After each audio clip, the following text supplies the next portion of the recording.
Shalom, salam sejahtera dalam kasih Tuhan kita Yesus Kristus. Pada kesempatan ini saya kembali akan membawakan kebenaran firman Tuhan, tentunya dengan topik seputar khotbah Natal. Kita tahu dan mengerti bersama bulan Desember adalah bulan di mana kita memasuki demam atau suasana Natal. Karena itu saya rindu untuk menyampaikan khotbah-khotbah seputar Natal untuk semakin meneguhkan dan menguatkan kita terkait dengan topik-topik Natal ini. Saudara yang dikasihi oleh Tuhan, ulasan kita kali ini saya beri judul 4 tujuan utama Yesus datang ke dunia. Ini yang akan saya sampaikan dan akan kita pelajari bersama hari ini dan beberapa hari ke depan. 4 tujuan utama Yesus datang ke dunia. Sebelumnya saya mengajak kita untuk berdoa terlebih dahulu. Bapa di sorga, Allah yang kami puji, kenal dan sembah, di dalam nama Yesus Kristus, Tuhan dan Juru Selamat kami yang hidup. Kami bersyukur dan berterima kasih atas segala pertolongan, pimpinan, berkat, dan kebaikan Tuhan, yang boleh kami rasakan nikmati sepanjang waktu yang telah berlalu sampai pada saat ini. Sebentar kami rindu bersama-sama merendahkan hati di hadapan-Mu Tuhan, secara khusus fokus tertuju kepada Tuhan melalui pemberitaan firman-Mu.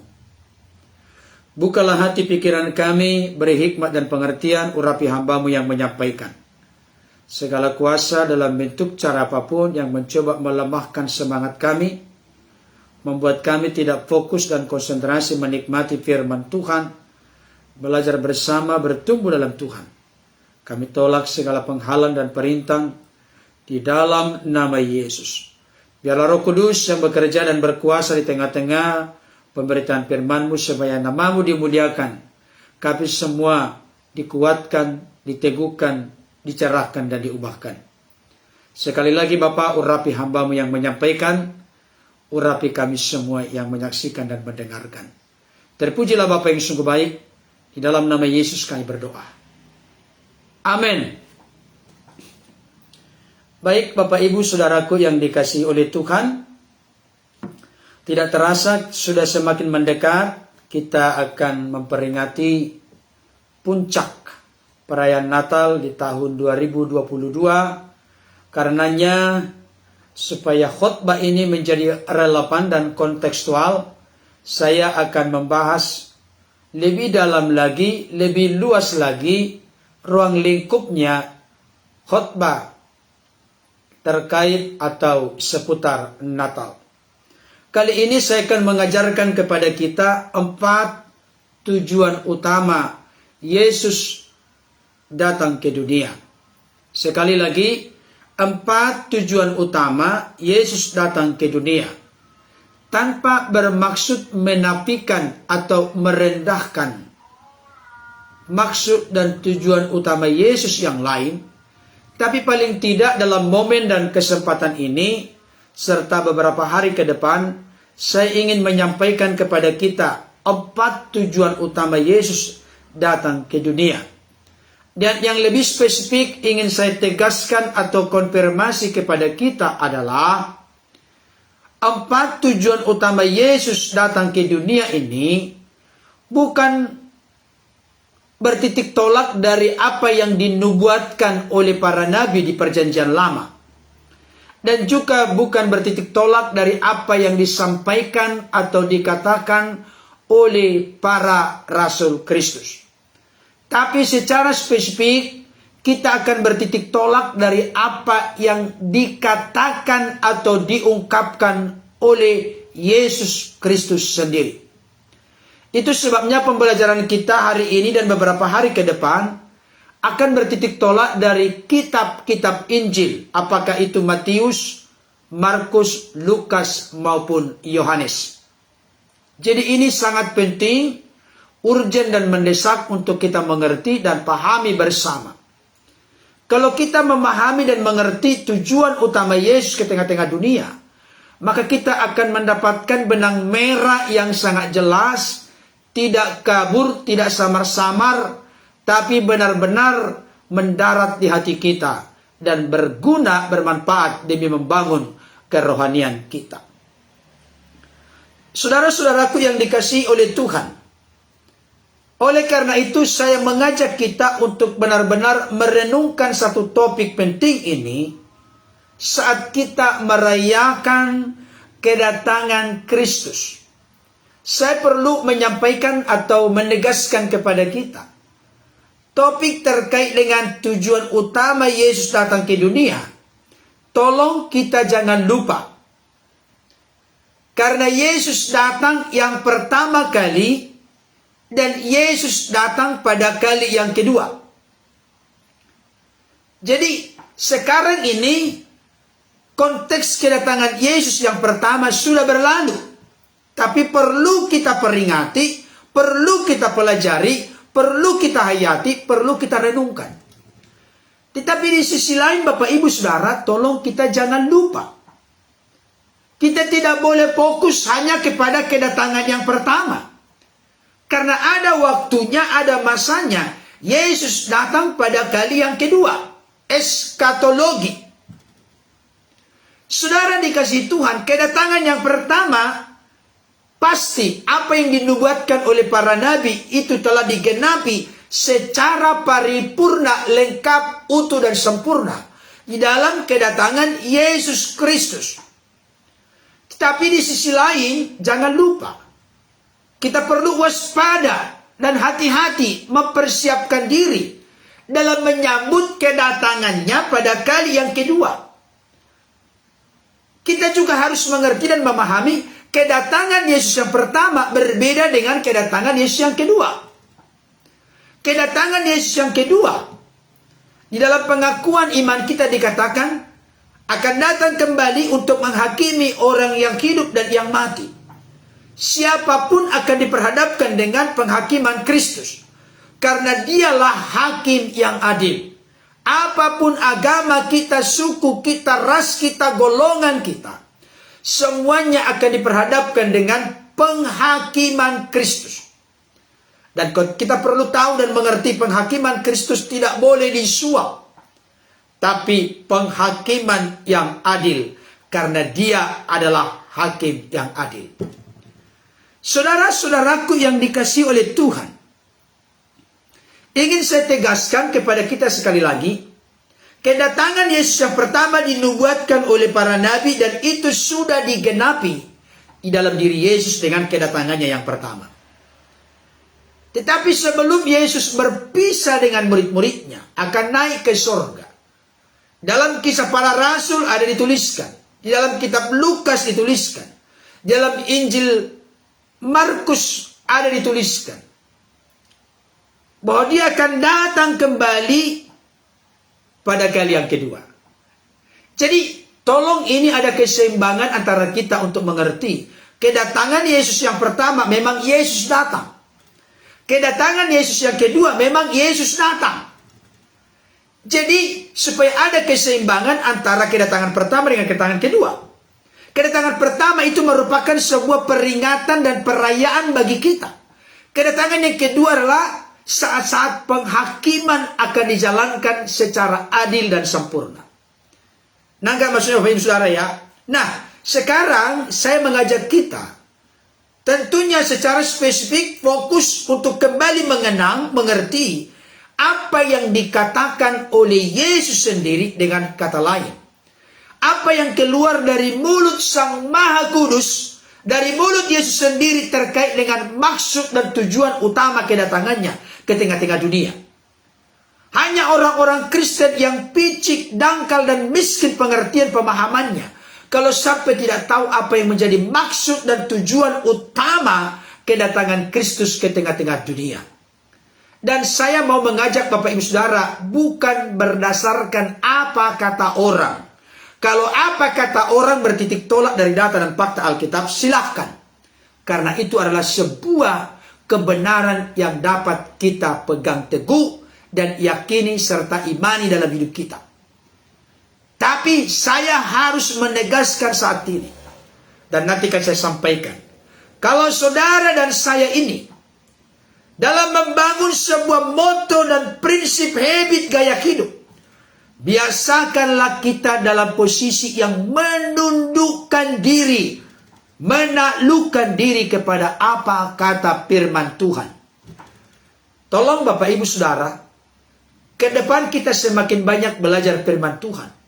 Tapi saya ingin perlu memberikan rambu-rambu sekaligus tanda petik peringatan kepada kita didasari dengan kasih. Ketika Bapak Ibu Saudara belajar bersama dengan saya atau dengan pastor, pendeta, penatua, gembala dimanapun, saya perlu sampaikan ini. Yang pertama, bersikaplah kritis kepada firman. Jangan semudah membalikkan telapak tangan kita menerima sesuatu kalau sampai kita tahu hal itu sesuatu yang perlu digali, dieksplorasi lebih dalam. Kita harus bersikap kritis. Tapi yang kedua, saya rindu Bapak Ibu Saudara, ketika kita sudah belajar firman dan kita sudah tahu kebenarannya, jangan coba-coba kita bangun opini atau pendapat untuk kita mendebat dan menggugurkan firman itu, sehingga pada akhirnya kita berdalih dan cari-cari alasan untuk tidak melakukannya. Orang yang suka berdebat secara sengit dengan firman Tuhan, mencocok-cocokkan pikiran, perasaan, kehendaknya, hawa nafsu, kedagingannya, kesukaannya, kesenangannya, kemauannya, kehendaknya sendiri. Supaya setuju firman kepada pikiran, perasaan, kehendak, keinginannya. Saya kasih tahu kita tidak akan berubah.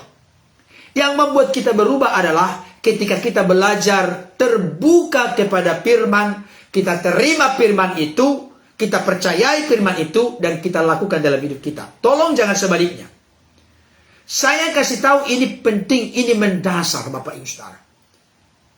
Saya menemukan banyak orang mengaku diri Kristen. Bahkan seorang teologi, seorang teolog. Dia orang yang sudah masuk ke pendidikan teologi. Dalam jenjang S1, S2, S3. Dari STH, Master Teologi, Doktor Teologi. Orang itu justru tidak berubah dalam sifat watak karakter. Karena apa? Karena firman Tuhan yang digali, dieksplorasi, dipelajari itu bukan untuk mengubah hidupnya, tapi untuk pintar memperdebatkan firman Tuhan. Semakin lama seorang Kristen berada dalam posisi hanya untuk berdebat kepada firman, dengan tujuan membentengi diri, saya kasih tahu tidak akan berubah. Tidak akan berubah. Tapi orang yang menerima firman dengan segala kerelaan hati dan setiap hari menyelidiki firman itu apakah benar demikian, orang itu akan menjadi orang yang memiliki hati yang disempurnakan, hati yang lebih baik, hati yang bertumbuh, bahkan iman yang semakin dewasa dalam Tuhan. Ini penting Bapak Ibu Saudara. Ya. Mari sekarang kita mulai 4 tujuan utama Yesus datang ke dunia. Yang pertama kita buka dari Lukas 5 ayat 32. Mari buka pertama dari Lukas 5 ayat 32. Dan saya perlu sampaikan kepada Bapak Ibu Saudara, apa yang saya sampaikan ini nanti akan ada ketersinggungan, keterkaitan dengan firman-firman Tuhan yang telah kita pelajari sebelumnya. Tapi akan saling melengkapi dan makin menyempurnakan pengertian, pemahaman kita, bahkan makin menyadarkan dan mengingatkan kita untuk menyelaraskan hidup sesuai dengan firman. Lukas 5 ayat 32. Ini Yesus sendiri yang berkata kepada para audiens pendengar saat itu, termasuk kepada murid-muridnya. Kita lihat Lukas 5 ayat 32. Ini sekaligus menjadi ayat hafalan untuk kita. Lukas 5 ayat 32. Supaya lebih jelas konteksnya, kita baca dari ayat 31. Supaya kita tahu siapa yang dimaksud di sini dengan kata aku. Ayat 31-32. Lalu jawab Yesus kepada mereka, katanya, bukan orang sehat yang memerlukan tabib, tetapi orang sakit. Aku datang bukan untuk memanggil orang benar, tetapi orang berdosa, supaya mereka bertobat. Perhatikan baik Bapak Ibu Saudara, Yesus secara lantang dan tegas, eksplisit, terang benderang, begitu jelas menegaskan tujuan kedatangannya. Bukan dari apa kata nabi-nabi. Bukan saya sedang merendahkan, menafikan pendapat atau firman disampaikan oleh nabi. Bukan dari apa yang dikatakan oleh rasul-rasul, sekalipun nanti kita bisa belajar ke sana. Tapi secara khusus dalam momen menyambut Natal kali ini, khotbah seputar Natal akan saya bahas dari apa kata Yesus Kristus secara langsung. Apa yang keluar dari mulut Yesus Kristus, itu yang mau kita pelajari secara khusus 4 hari ke depan ini, termasuk hari ini. Di sini tidak perlu lagi ada terjemahan yang terlalu muluk-muluk atau penafsiran yang terlalu ngejelimet. Karena apa? Karena Yesus dengan terang-terangan berkata, perhatikan, aku datang bukan untuk memanggil orang benar, tetapi orang berdosa, supaya mereka bertobat. Maksud tujuan kedatangan Yesus sangat jelas di sini. Tolong ditulis poin yang pertama. Untuk memanggil orang berdosa supaya mereka bertobat. Inilah tujuan utama Yesus datang ke dunia. Tolong jangan salah paham, salah mengerti. Orang dunia sering berkata, jangan gagal paham. Dengarkan baik Bapak Ibu Saudara. Gereja-gereja Tuhan, orang-orang percaya tubuh Kristus, siapapun kita, dimanapun kita berada, harus sungguh-sungguh menyadari ini. Sekali lagi saya tidak pernah melecehkan, menghina, merendahkan mujizat. Mujizat itu penting. Bahkan mujizat kadangkala menjadi pembuka pintu penginjilan supaya terbuka dengan lebar. Dimulai dengan mujizat. Bisa. Tapi saya kasih tahu, saya tidak pernah menemukan di dalam Alkitab yang menegaskan orang malaikat di sorga bersorak-sorai karena satu orang sembuh, yang lumpuh berjalan, tuli mendengar, buta melihat, kusta menjadi tahir, orang mati dibangkitkan. Gak ada malaikat di sorga bersorak-sorai. Tapi Alkitab dengan jelas berkata, jikalau satu orang bertobat di dunia ini, maka malaikat di sorga bersuka cita, bersorak-sorak, kalau bahasa lain berpesta. Karena ada seorang yang berdosa yang bertobat. Saudaraku yang dikasihi oleh Tuhan, kemarin saya sudah menyampaikan, Yesus itu sangat luar biasa bagi kita. Pribadinya menyelamatkan, karyanya menyelamatkan, namanya menyelamatkan. Menyelamatkan manusia dari dosa. Jadi makanya saya katakan, ini ada sangkut paut antara firman Tuhan yang sebelumnya. Tidak bisa dipisahkan secara mandiri, tidak. Tapi ada keterkaitan antara satu dengan yang lain. Apakah tujuan kedatangan Yesus ke tengah-tengah dunia ini? Perhatikan baik. Yesus sendiri dari mulutnya yang kudus berkata, aku datang bukan untuk memanggil orang benar, tetapi orang berdosa. Tujuannya supaya mereka bertobat. Perhatikan baik Bapak Saudara. Ketika kita merayakan Natal, jangan lupa konteks ini. Oh, Yesus datang ke tengah-tengah dunia ini untuk memanggil orang-orang berdosa supaya mereka bertobat. Siapakah orang berdosa? Adakah di dunia ini yang tidak berdosa? Siapa dia? Sebesar apa ketokohannya? Sepopuler apa dia? Sebanyak apa pengikutnya? Alkitab berkata dengan tegas, Roma 3:10, tidak ada yang benar, seorang pun tidak. Tentunya Alkitab juga menegaskan kecuali Yesus Kristus. benar. Tidak ada yang tidak berdosa. Semua berdosa. Saudara berdosa, saya berdosa, para pemimpin berdosa, raja berdosa, ratu berdosa, panglima berdosa, semua berdosa.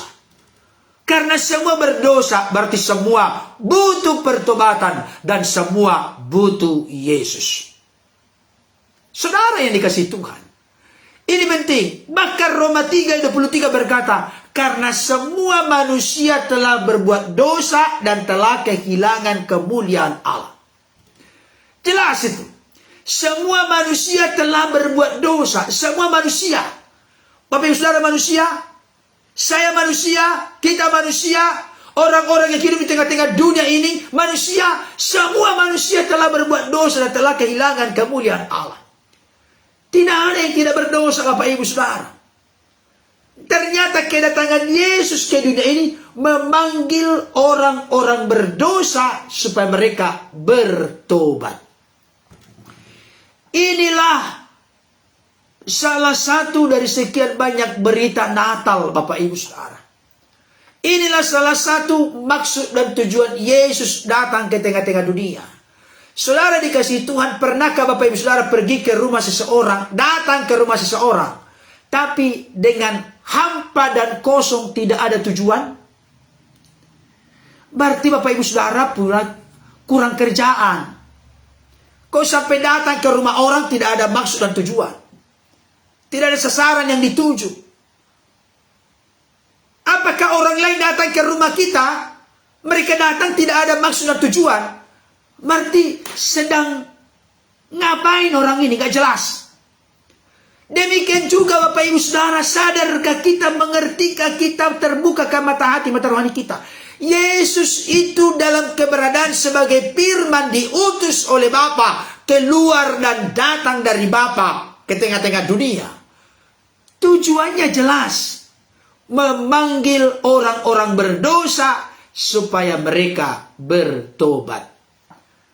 Bapak Ibu Saudara, saya mau tanya, mengakukah kita berdosa? Mengakukah kita orang yang bersalah? Orang yang banyak kekurangan, kekeliruan, kegagalan, kesalahan dalam hidup? Saya pikir tidak ada yang tidak berdosa. Saudaraku dikasihi oleh Tuhan, saya ingin tegaskan kepada kita, semua manusia telah berbuat dosa dan telah kehilangan kemuliaan Allah. Tidak ada yang benar, seorang pun tidak. Siapapun dia, yang namanya manusia, semua telah berdosa. Semua butuh bertobatan. Semua butuh Yesus. Siapapun itu. Siapapun Bapak Ibu Saudara yang bergabung saat ini, engkau bersama dengan aku, kita butuh pertobatan. Kita butuh Yesus. Saudara dikasihi Tuhan, semua berdosa kecuali Yesus. Jadi kalau Yesus datang ke tengah-tengah dunia ini, maka hanya Yesus yang tidak berdosa itulah yang pantas dan layak serta punya otoritas dan kuasa untuk berkata, aku datang untuk memanggil orang-orang berdosa supaya mereka bertobat. Saudara dikasihi Tuhan, ini meneguhkan dan meyakinkan kita. Kenapa? Kalau Yesus pribadi yang berdosa, bagaimana mungkin dia layak menjadi juru selamat? Tidak bisa Bapak Ibu Saudara. Orang berdosa tidak bisa menyelamatkan orang berdosa. Sama seperti orang buta menuntun orang buta, dua-duanya akan masuk selokan, masuk jurang. Tidak bisa. Hanya pribadi yang tidak berdosa yang memiliki otoritas dan memiliki garansi serta jaminan. Dia berhak dan punya otoritas untuk memanggil orang berdosa supaya mereka bertobat. Itu dia maksudnya Bapak Ibu Saudara. Nah, sekarang kita coba bertitik tolak dari kitab Kejadian. Karena di sini sumbernya Kejadian 1, Kejadian 2, manusia itu kudus. Manusia diciptakan oleh Allah segambar dan serupa dengan Allah. Itu sungguh amat baik. Apa yang dicipta oleh Tuhan sungguh amat baik. Apalagi setelah mencipta manusia. Saya ingin jelaskan kepada kita Bapak Ibu Saudara. Pernahkah kita berpikir apa yang menjadi maksud dan tujuan utama Tuhan menciptakan manusia di dunia ini. Untuk apa? Tolong Bapak Ibu Saudara jangan salah menangkap, sekalipun itu tidak terpisahkan. Untuk beranak cucu dan bertambah banyak, punya keturunan, memang salah satu itu maksud dan tujuan Tuhan. Tapi sebelum itu terjadi, saudara dan saya harus tahu, tolong ditulis, tujuan utama Tuhan menciptakan manusia ada di dunia untuk memuliakan Allah dan menikmati persekutuan yang intim dengan Allah selama-lamanya. Itu tujuan Tuhan yang utama, Bapak Saudara. Menciptakan manusia. Untuk apa? Untuk memuliakan Allah dan menikmati persekutuan dengan Allah selama-lamanya. Bukan sporadis, bukan kadang-kadang, bukan sewaktu-waktu. Itu rancangan Allah semula bagi manusia. Untuk memuliakan Allah dan untuk menikmati persekutuan yang intim dengan Allah selama-lamanya. Itu tujuan utama Tuhan menciptakan manusia di dunia. Dan salah satu bukti nyata bagaimana manusia menikmati persekutuan dengan Allah, memuliakan Allah, maka Allah pun menempatkan manusia di Taman Eden. Tolong Bapak Ibu Saudara, Taman Eden bukan Taman Edan. Tapi jangan lupa, ini dia. Jadi Tuhan yang begitu mencintai, mengasihi manusia ditempatkan di Taman Eden. Tapi jangan lupa, saya ulangi kembali, jangan lupa, ketika Adam ditempatkan di Taman Eden, taman yang sangat indah, di mana segala kasih, anugerah, kebaikan Tuhan dinikmati secara luar biasa di Taman Eden. Tuhan juga memberikan perintah, peringatan, larangan kepada Adam dan Hawa. Ini sejarahnya, backgroundnya yang perlu kita mengerti dan pahami.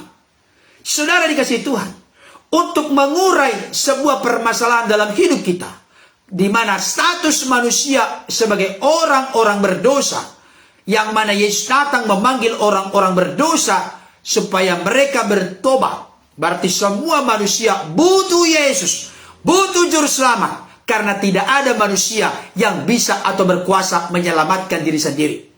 Perhatikan baik, amal saleh, perbuatan baik, agama, filsafat, pengetahuan, apapun yang bisa kita lekatkan, tidak bisa menyelamatkan diri kita sendiri.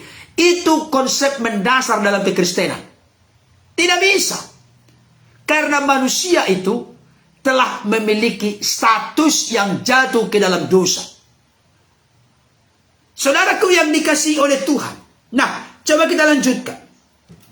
Ketika Tuhan menempatkan manusia ciptaan pertama itu di Taman Eden, Tuhan juga memberikan perintah untuk ditaati, larangan, peringatan untuk dijauhi. Dulu saya waktu SD diartikan oleh guru dari buku-buku yang ada waktu itu, PMP, Pendidikan Moral Pancasila. Sekarang kayaknya diganti dengan PKN, Pendidikan Kewarganegaraan. Saudara dikasihi oleh Tuhan. Dulu waktu itu saya ingat dengan satu kata, bertakwa. Bertakwa adalah menjalankan perintah-perintah Tuhan dan menjauhi larangan-larangan Tuhan. Ternyata kalau itu definisi bertakwa, sejak manusia diciptakan pada awalnya, Tuhan telah menempatkan mereka di Taman Eden. Dan di Taman Eden itu juga Tuhan memberikan perintah kepada mereka supaya ditaati, larangan, peringatan kepada mereka supaya dijauhi. Nah, apa maksudnya ceritanya ya? Ikuti cerita ini Bapak Saudara supaya tahu siapa diri kita yang telah jatuh ke dalam dosa. Saudara dikasihi Tuhan, apa yang terjadi di Taman Eden? Ternyata iblis datang menerobos masuk ke Taman Eden, menyamar seperti ular untuk menggoda manusia ciptaan itu. Tolong perhatikan, iblis datang menerobos masuk ke Taman Eden untuk menyamar dan menyamar sebagai ular untuk mencobai, mempengaruhi, menggoda dengan rencana menjatuhkan manusia supaya melanggar perintah Tuhan dan melakukan yang dilarang oleh Tuhan. Itu yang terjadi. Saudaraku yang dikasihi oleh Tuhan. Nah, sekarang ketika iblis datang dalam bentuk ular untuk menggoda manusia, yang digoda itu bukan Adam. Yang digoda itu adalah Hawa. Nah, maksudnya? Perhatikan baik Ibu Saudara. Kalau Bapak Ibu Saudara jeli dan teliti memperhatikan firman Tuhan. Tolong ya, ini pembelajaran untuk kita. Ketika Tuhan memberikan perintah kepada Adam, semua pohon dalam taman ini boleh kamu makan buahnya dengan bebas. Boleh dimakan buahnya dengan bebas loh. Kecuali pohon pengetahuan yang baik dan jahat, jangan kamu makan buahnya. Karena ketika engkau memakannya, kamu pasti mati. Itulah perintah Tuhan kepada Adam. Setelah itu nanti Tuhan membuat Adam tertidur. Ketika dia tidur nyenyak, maka Tuhan pun mengambil salah satu tulang rusuknya. Dan dari salah satu tulang rusuk itu Tuhan membentuk Hawa. Karena tidak baik manusia itu seorang diri saja. Aku akan menjadikan seorang penolong yang sepadan dengan dia.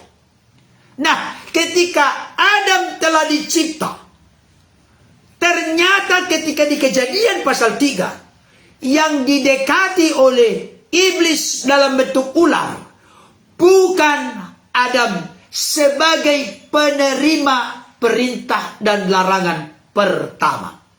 Yang dia dekati adalah siapa? Hawa. Perhatikan baik strategi iblis di sini sangat jitu Bapak Saudara. Dan kita harus menyadari strategi itu. Apa pembelajaran yang saya tegaskan kepada kita saat ini? Dengarkan baik Bapak Ibu Saudara. Iblis menyerupai ular, datang bukan menggoda Adam, tapi dia datang menggoda Hawa. Perhatikan baik. Biasanya kalau kita titip uang kepada orang, biasanya berkurang. Tapi kalau kita titip omongan, biasanya bisa dibumbu-bumbui. Dan iblis tahu trik ini. Hawa tahu firman Tuhan ada perintah, ada larangan. Tentunya masuk akal kita, dalam ransu pikiran kita, dia tahu atas pemberitahuan dari Adam yang pertama-tama menerima firman perintah dan larangan itu. Jadi dari orang pertama Adam diberikan Tuhan perintah dan larangan, Adam yang diberikan Tuhan perintah larangan, dia sampaikan kepada Hawa. Dan iblis tahu titik terlemahnya. Bukan dia ketemu dengan Adam, tapi dia ketemu dengan Hawa. Perhatikan baik, apa kata Tuhan. Dan saya mau menyampaikan sebuah mutiara kebenaran, di mana Bapak Ibu Saudara membuat ini menjadi tagline. Status di Facebook, Instagram, atau di media sosial Bapak Ibu Saudara. Saya mau sampaikan satu hal yang penting. Tolong fokus dan konsentrasi. Mana lebih sedap atau lebih enak didengar? Tolong jujur menjawab. Ya, mana lebih sedap atau lebih enak didengar? Kalau engkau makan buah yang ada di tengah-tengah taman, maka kamu pasti mati. Itulah perkataan Tuhan kepada Adam. Saya ulangi kembali. Tolong perhatikan, jangan luput. Kalau engkau sampai memakan buah pohon pengetahuan yang baik dan jahat di tengah-tengah taman, maka kamu pasti mati. Mana lebih enak, lebih sedap didengar kata-kata ini dibanding dengan kata-kata iblis. Kata-kata iblis apa? Kalau engkau makan dari buah itu, kamu akan menjadi seperti Allah. Tolong dijawab Bapak Ibu Saudara yang bergabung. Mana yang lebih enak, lebih sedap didengar? Tolong jujur. Jangan kita berlaku sandiwara. Jujur-jujur saja dulu. Nanti kan saya simpulkan. Tolong jujur. Mana lebih enak, di perasaan kita, di pengertian kita, di hati kita, mana yang lebih sedap kita dengar. Jika engkau memakan buah itu, maka kamu pasti mati. Itu perkataan Tuhan. Itu firman Tuhan. Dibanding dengan yang kedua, jika engkau memakan buah itu, maka kamu akan menjadi seperti Allah. Mana yang lebih sedap didengar? Mana lebih enak didengar? Ya, Ibu Jekri Sepakua jujur menjawab. Nomor 2, jika kita memakan buah itu, kita menjadi seperti Allah. Waduh, hebat dong. Kita makan buah menjadi seperti Allah. Lebih enak, lebih sedap. Lebih menerima kepada sifat watak karakter kita yang telah jatuh ke dalam natur dosa. Waduh, luar biasa ini Bu Dina Sisi yang pertama katanya. Saya mau menarik kita bukan yang benar dulu, bukan. Bukan yang benar, kalau Ibu Jacqueline sudah menangkap maksud saya. Bukan yang benar dulu sesuai dengan firman, bukan. Tapi coba kita jujur menjawab. Ya, itu Ermina Sihot Sembiring menjawab benar. Perkataan ular. Benar, itu lebih enak. Coba jujur kita ini. Kan di dunia ini tawaran demikian. Iya kan? Dunia ini menawarkan kenikmatan, dunia ini menawarkan kesedapan, dunia ini menawarkan keenakan, dunia ini menawarkan kebahagiaan dan sukacita semuanya. Maka kita akan memilih itu. Nah, maksudnya, dengarkan baik, saya ulangi kembali. Mana yang lebih enak, lebih sedap didengar? Perkataan Tuhan. Jika engkau memakan buah itu, maka kamu pasti mati. Dibandingkan dengan perkataan iblis yang menyerupai ular. Jika engkau memakan buah itu, maka kamu akan menjadi seperti Allah. Kita pilih yang mana? Di dalam perasaan kita. Bukan yang benar dulu, bukan yang benar dulu. Mana menurut perasaan kita yang lebih enak, yang lebih sedap? Saya jujur berkata yang kedua. Kita makan buah itu, kita akan menjadi seperti Allah. Berarti meningkat dong. Lebih hebat dong, lebih wah dong. Saudara dikasih Tuhan. Nah, tulis di status media sosial Bapak Ibu. Kalimatnya begini. Perhatikan dengar ya. Perhatikan. Yang enak didengar belum tentu benar. Yang benar belum tentu enak didengar. Tetapi yang benar harus diperdengarkan apapun resikonya. Tulis, sudah ditulis. Yang enak didengar belum tentu benar. Yang benar belum tentu enak didengar. Tetapi yang benar harus diperdengarkan apapun resikonya. Tulis Bapak Ibu Saudara. Nanti saya akan tulis juga nanti di status laman Facebook saya. Ini serius Bapak Ibu Saudara. Makanya enak dan nikmat belajar firman.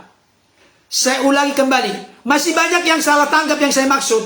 Bukan yang benar dulu menurut firman. Dari pengertian pemahaman kita dulu. Saya tidak memaksa Bapak Ibu Saudara. Tapi tolong jujur, kalau saya lihat Ibu Jacqueline Sepakua menangkap yang saya maksud. Secara perasaan kita, secara natur kita, mana yang lebih enak, lebih sedap didengar? Kalau engkau memakan buah itu, kau pasti mati. Ini kan semacam tanda petik tekanan dan ancaman kan? Jujur dulu, jujur dulu. Mengancam ini kan? Dalam status natur kita yang berdosa, kita akan kategorikan ini mengancam. Bukankah seringkali demikian? Kok Tuhan batas makasih aku sih? Kok Tuhan larang-larang aku sih? Emang kenapa suka-suka gua? Kan begitu. Manusia itu tidak mau dibatasi. Manusia itu inginnya bebas. Itulah manusia lama. Manusia baru 2 Korintus 5:17. Barang siapa ada dalam Kristus, ia adalah ciptaan baru. Yang lama sudah berlalu, sesungguhnya yang baru sudah datang. Manusia itu ingin bebas, ingin merdeka, ingin melakukan apa yang memuaskan dirinya. Tidak ada patokan, tidak ada rel, tidak ada batasan, tidak ada kontrol. Itu maunya manusia. Apa yang mengenakan bagi tubuh saya, bagi daging, bagi hawa nafsu saya, itu yang aku lakukan. Itulah ciri manusia lama. Tapi iblis menawarkan yang sesuatu yang wah, menarik, sedap, enak, nikmat. Apa itu? Jika engkau memakan buah itu, kamu tidak akan mati. Justru kamu akan menjadi seperti Allah. Wow! Dibuat Hawa klepek-klepek langsung. Gak berdaya langsung. Karena apa? Karena janjinya wow! Wah! Maka akhirnya dia pun memetik buah itu, memakannya, lalu memberikannya kepada suaminya. Perhatikan baik, saya ulangi kembali. Tolong ditulis status masing-masing ya. Saya berharap saudara tergerak untuk menulis ini, karena bagus. Ini akan menjadi perenungan mutiara kebenaran yang meneguhkan menguatkan kita.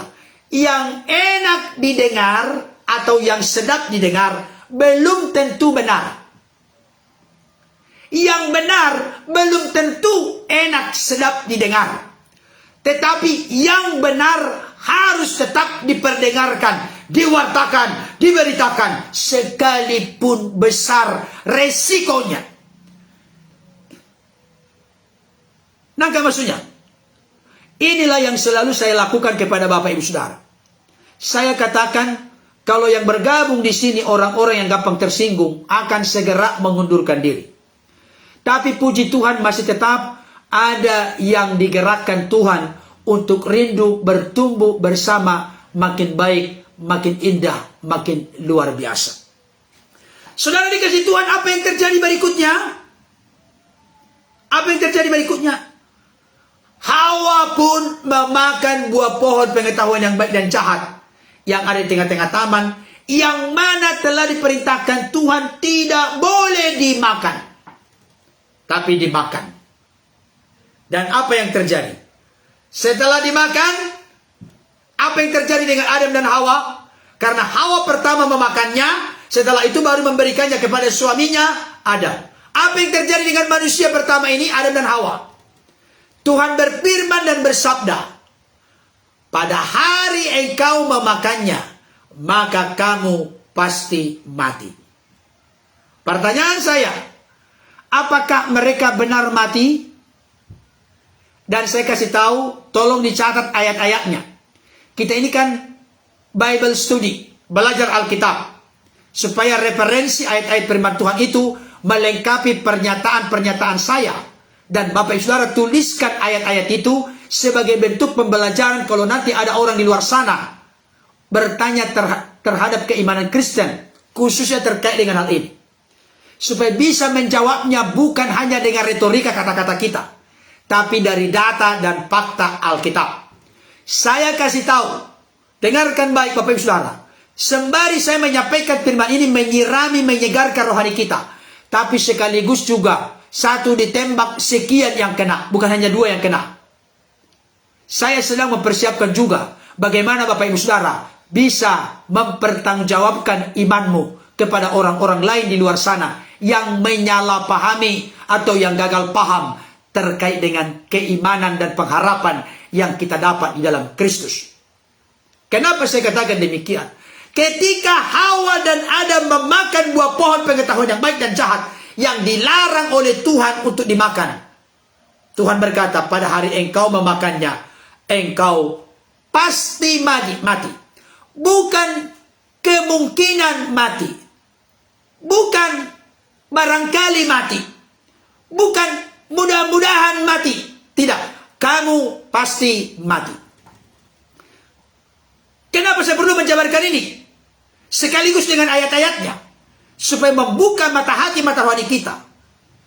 Salah satu argumentasinya, saya pernah menyaksikan pemuka agama dari luar kekristenan membuat kesimpulan bahwa Allah orang Kristen adalah tukang bohong, tukang dusta, tukang ngibul. Bayangkan sampai 3 dia ngomong. Tukang bohong, tukang dusta, tukang ngibul. Kenapa? Perintahnya, larangannya tidak dapat dipertanggungjawabkan, tidak dapat dipercaya. Kenapa? Karena Tuhan bersabda kepada Adam, ketika engkau memakan buah pohon pengetahuan yang baik dan jahat yang ada di tengah-tengah taman, maka kamu pasti mati. Datanglah sang pemuka agama itu bertanya kepada umat yang sedang diceramahi. Jemaah sekalian, apakah Adam dan Hawa mati setelah memakan buah pohon pengetahuan, buah pohon itu katanya? Kalau tidak salah orang waktu itu diomongin buah pohon kuldi. Apakah Adam dan Hawa mati? Tidak. Kalau begitu Allah orang Kristen, tukang ngibul, tukang bohong, tukang dusta, dibilang mati padahal tidak mati. Apakah benar demikian? Benarkah mereka mati? Nah, saya kasih tahu Bapak Ibu Saudara, memahami, mengartikan Alkitab, kita harus tahu konteks Alkitab secara holistik, secara menyeluruh. Kalau tidak, inilah yang menjadi kelemahan. Tadi ada yang menuliskan, di mana Yesus berkata dia Tuhan. Ini ngeri sekali.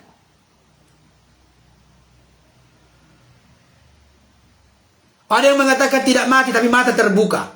Bukan jelas itu. Coba dulu kita baca deh kalau begitu. Supaya jangan salah nanti. Mari kita buka Kejadian 3. Kejadian pasal 2. Ayat 16-17. Kejadian 2, 16-17. Kejadian 2, 16-17. Lalu Tuhan Allah memberi perintah ini kepada manusia. Semua pohon dalam taman ini boleh kamu makan buahnya dengan bebas.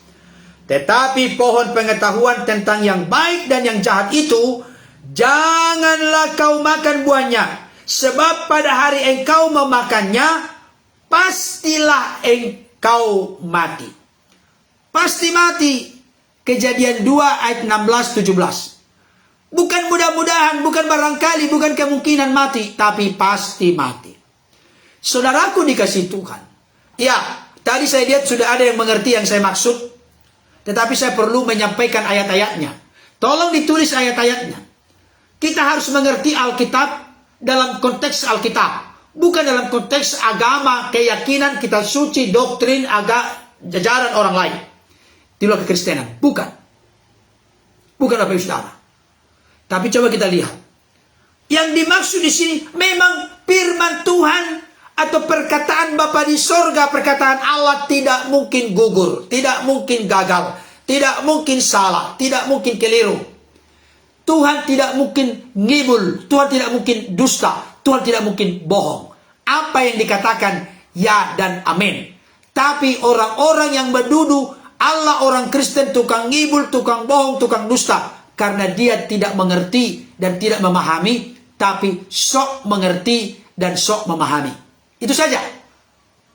Mari kita buka.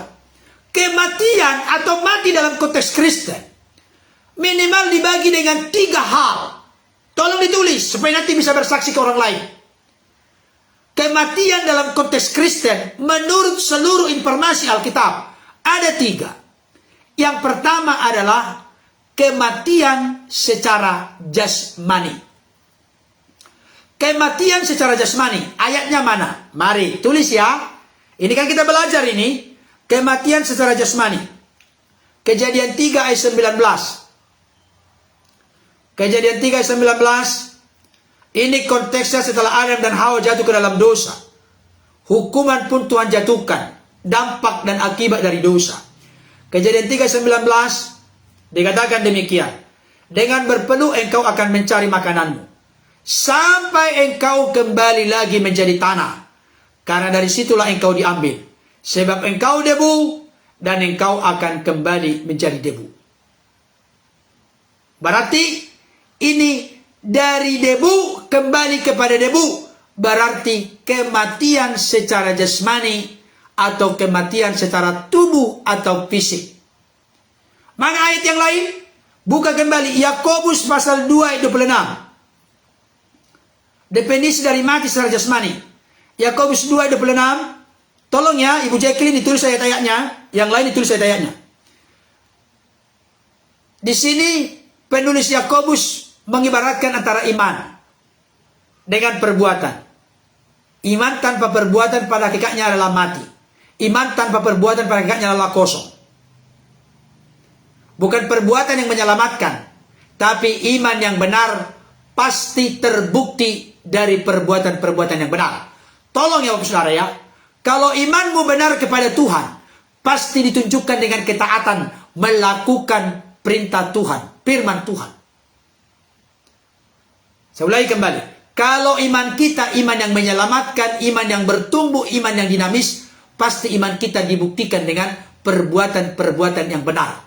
Apa perbuatan yang benar? Mengasihi, beribadah, dan seterusnya.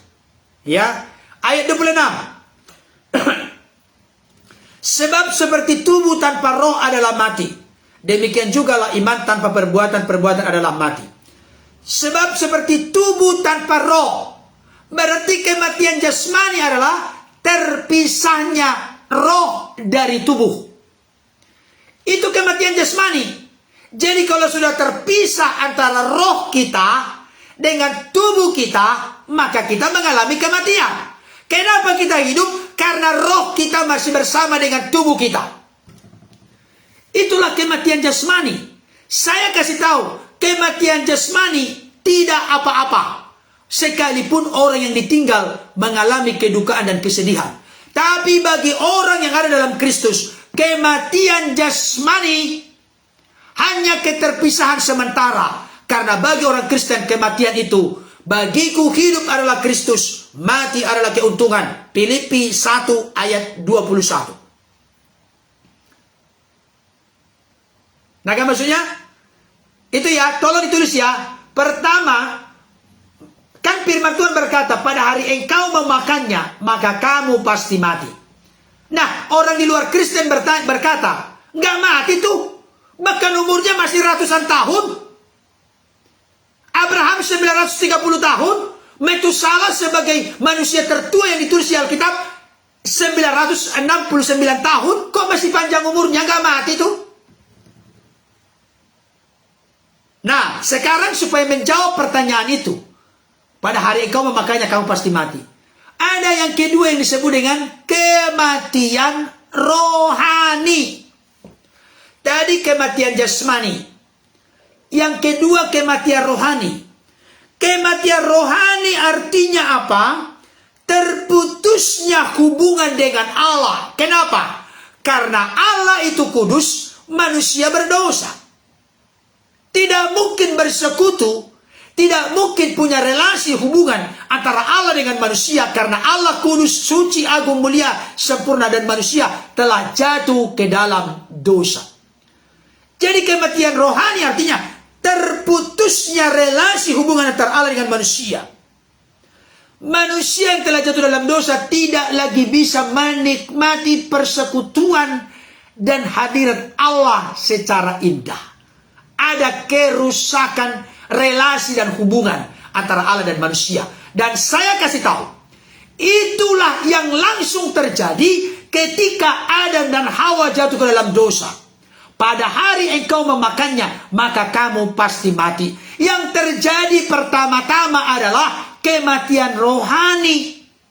Itulah yang terjadi dialami oleh Adam dan Hawa. Kematian jasmani nanti menyusul, tapi juga mengalami kematian. Nah, maksudnya, kalau begitu Pak Pendeta, ayatnya mana? Buka Alkitab. Saya tidak mau asal ngomong. Efesus 2 ayat 1. Mari buka bersama saya. Efesus 2 ayat 1. Ini ayatnya ya, kematian rohani ya. Efesus 2 ayat 1. Mari buka hati pikiran kita mengerti firman. Bukan kita paksakan firman itu setuju dengan pikiran kita. Tapi kita mau memasukkan firman itu untuk mengoreksi pikiran kita. Itu yang benar. Saya ulangi kembali. Jangan paksakan firman kita artikan sesuai dengan selera kita. Tapi biarkan firman itu menelanjangi, meluruskan, mengoreksi, mengubahkan paradigma kita. Itu yang benar. Selama Bapak Ibu Saudara mencocok-cocokkan firman dengan selera keinginanmu yang berdosa, engkau tidak akan berubah sampai kapanpun. Tidak berubah. Tidak berubah. Nanti akan berargumentasi, akan berdebat dengan firman. Firman, pengertianmu begini ya. supaya sesuai dengan selera keinginanku. Nggak bisa begitu. Tidak bisa. Yang benar itu adalah firman Tuhan berkata begini, pikiranku begini, pengertianku begini. Aku mau firman itu yang merasuki pikiranku, mengubahkan paradigmaku, mengubahkan cara berpikirku, sehingga sepikiran dan seperasaan dengan Kristus. Efesus 2 ayat 1 berkata begini. Kamu dahulu, apa? Sudah mati karena pelanggaran-pelanggaran dan dosa-dosamu. Perhatikan, ini adalah surat yang dituliskan Rasul Paulus kepada jemaat Efesus. Naga maksudnya? Saya baca dulu nih. Ya, selamat bergabung Ibu Elpi dan Nida Suha. Tidak ada kata terlambat dalam Tuhan. Amin, haleluya. Bahkan yang terdahulu bisa menjadi terkemudian. Kalau yang sudah terdahulu bermain-main, yang belakangan masuk bisa lebih hebat. Kalau hatinya dibuka lapar dan haus akan kebenaran. Tapi yang terdahulu masuk pun bergabung. Puji Tuhan, tidak kurang berkatnya. Yang belakangan masuk, berkatnya tetap ada. Yang pertama masuk, berkatnya tetap ada. Puji Tuhan. Kamu dahulu sudah mati karena pelanggaran-pelanggaran dan dosa-dosamu. Ini Rasul Paulus menyampaikan surat kepada orang-orang yang masih bernapas. Orang-orang yang masih hidup. Tapi Rasul Paulus berkata, kamu dahulu sudah mati. Berarti yang mati maksudnya yang mana? Bukan jasmaninya, tapi rohaninya. Karena pelanggaran-pelanggaran dan dosa-dosa. Karena natur manusia yang telah jatuh ke dalam dosa. Tulis ayat-ayatnya ya, supaya nanti bisa berargumentasi. Jangan hanya begini. Itu kan omonganmu, bukan omongan firman Tuhan. Sehingga kita enak berargumen, Bapak Ibu Saudara. Ya, nah yang terakhir adalah, saya kasih tahu, dengarkan baik. Kematian jasmani tidak apa-apa. Tidak apa-apa, maksudnya memang sedih kalau kita dipisah, ditinggalkan oleh orang kita kasihi. Kematian rohani masih ada waktu untuk diselamatkan. Karena orangnya masih hidup. Tapi kalau orang sudah mengalami kematian jasmani, dia belum berjumpa dengan Yesus, belum menerima Yesus sebagai Tuhan Juru Selamat, gak ada lagi peluang kesempatan baginya. Kalau kematian rohani masih bisa. Tapi kematian rohani ini bisa dipulihkan selama kita hidup. Masih ada kesempatan maksudnya. Nah, untuk memulihkan yang pertama-tama dan yang utama di masa hidup ini, kematian rohani itulah, maka Yesus datang. Apa tadi tujuan kedatangannya? Tujuan utama kedatangannya yang pertama, untuk memanggil orang-orang berdosa supaya mereka bertobat. Kenapa? Karena manusia mengalami kematian rohani, nanti kematian jasmani, baru nanti menyusul kematian kekal. Jadi yang ketiga adalah kematian kekal. Kematian kekal artinya terputus hubungan dengan Allah selama-lamanya, secara kekal.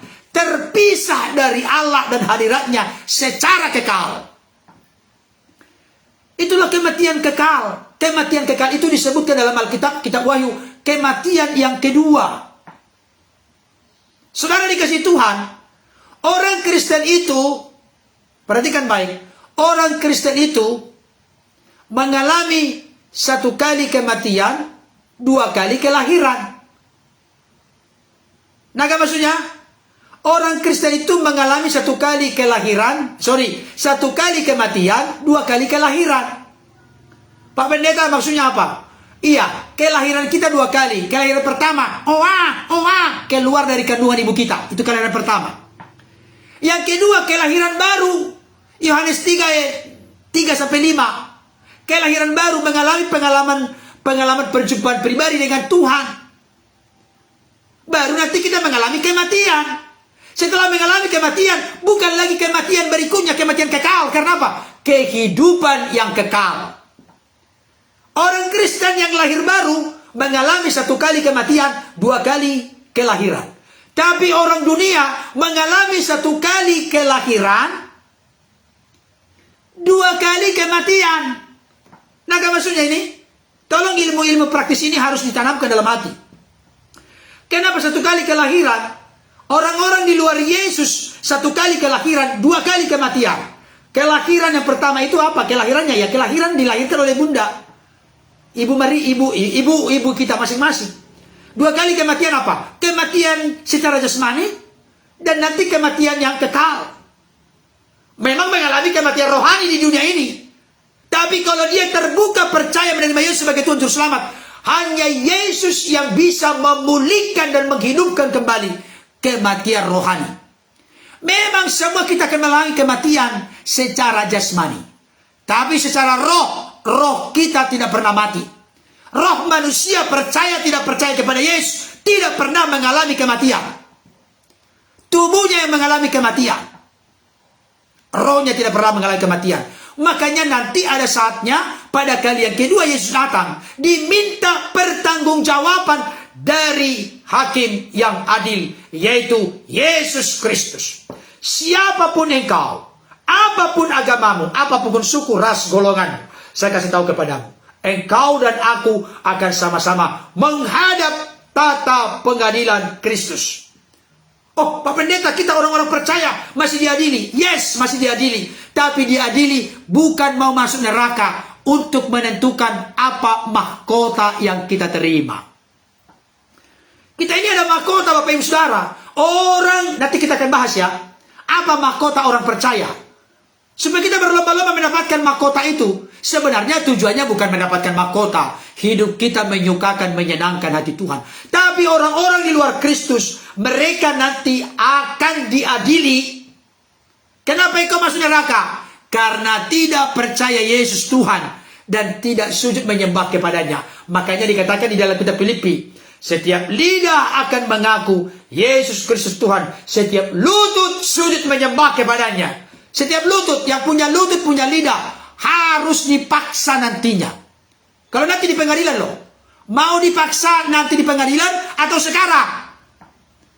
Mari kita ini membuka hati pikiran. Masalah kekristenan bukan masalah agama, cetek doang, bukan. Kristen memang agama. Tapi kekristenan adalah menentukan arah hidup kita di dalam kekekalan. Apakah kekal di surga bersama Kristus atau kekal di neraka bersama dengan iblis dan mbah-mbah kroninya. Nangka maksudnya ini. Ini yang tidak banyak disadari oleh orang-orang Kristen. Sehingga hidup sesukanya, hidup semaunya. Menurutku yang benar ini. Tidak, menurutmu Tuhan apa yang menyukakan, menyenangkan hatimu. Itulah hati seorang hamba. Nangka maksudnya Bapak Saudara? Bapak Saudara punya posisi yang mana? Nah, sekarang begini Bapak Ibu Saudara. Saya ingin sampaikan kepada kita. Ketidaksanggupan kita untuk memenuhi standar Allah.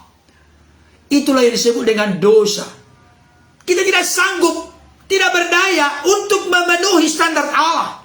Karena ketidakberdayaan kita mengatasi dosa. Nah, orang-orang di luar kekristenan, mereka merasa mampu mengatasi dosa. Sampai ada istilah, bagikan rambut dibelah 7. Saya mau melewati rambut dibelah 7, nggak bisa saya. Nggak bisa. Jangankan rambut dibelah 7. Besi, atau apa namanya ini, kawat sebesar ibu jari ini, disuruh dilewati, nggak mampu saya. Apalagi rambut dibelah 7. Tapi setelah saya renung-renungkan, saya pikirkan, oh ya benar juga. Bagaikan melewati seperti rambut dibelah 7, mustahil kita bisa selamat. Tidak bisa. Sebenarnya Bapak Ibu Saudara, kalau upaya manusia melakukan itu nggak bisa. Tapi ternyata bagaikan rambut dibelah 7 dalam konteks Kristenan, anugerah. Keselamatan itu bukan karena perbuatan baik kita. Bukan karena amal kita. Bukan karena kehebatan, kekudusan, kesempurnaan kita menjalankan aturan-aturan agama. Tidak. Tapi karena Yesus Sang Firman turun menjadi manusia. Dia menjadi jalan, keselamatan, kebenaran, kehidupan. Siapa yang terhisapkan, terbuka, percaya kepada Dia, menerimanya sebagai Tuhan Juru Selamat, pasti, bukan mudah-mudahan, diselamatkan.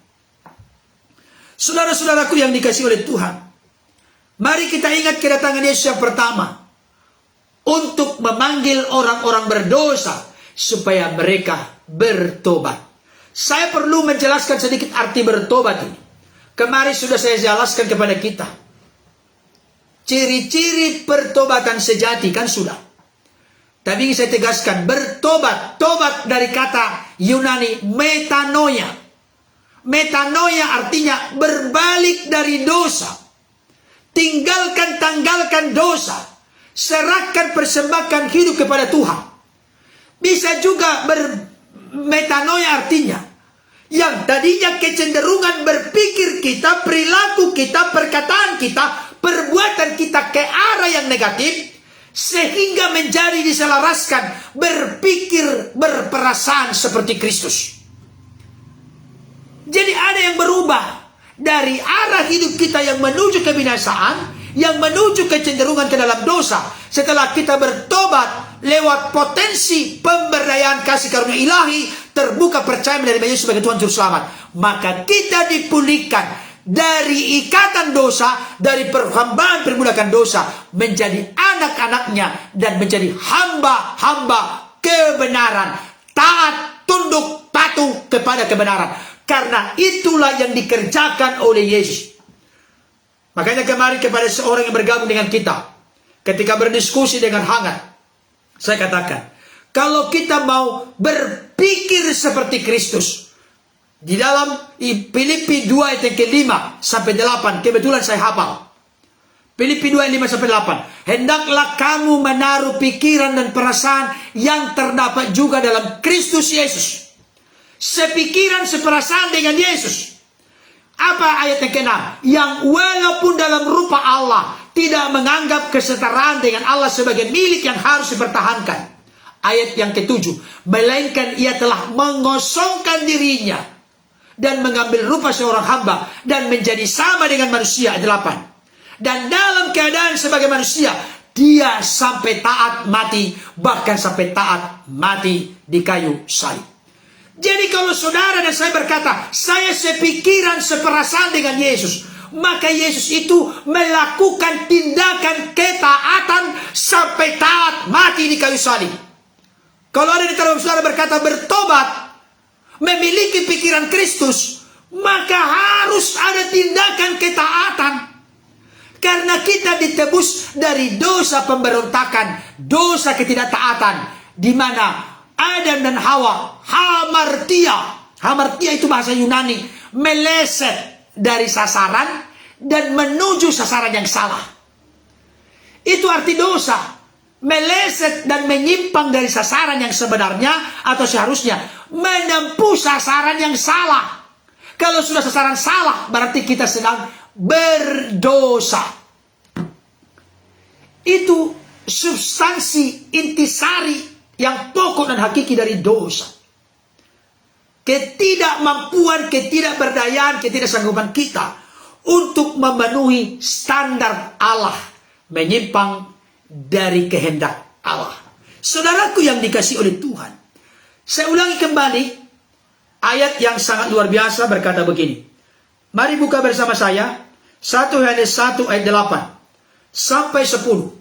Saya rindu ayat ini kita renungkan matang-matang, masak-masak secara serius, didasari dengan roh kelembutan, hati yang remuk dan hancur, tidak dipandang hina oleh Tuhan.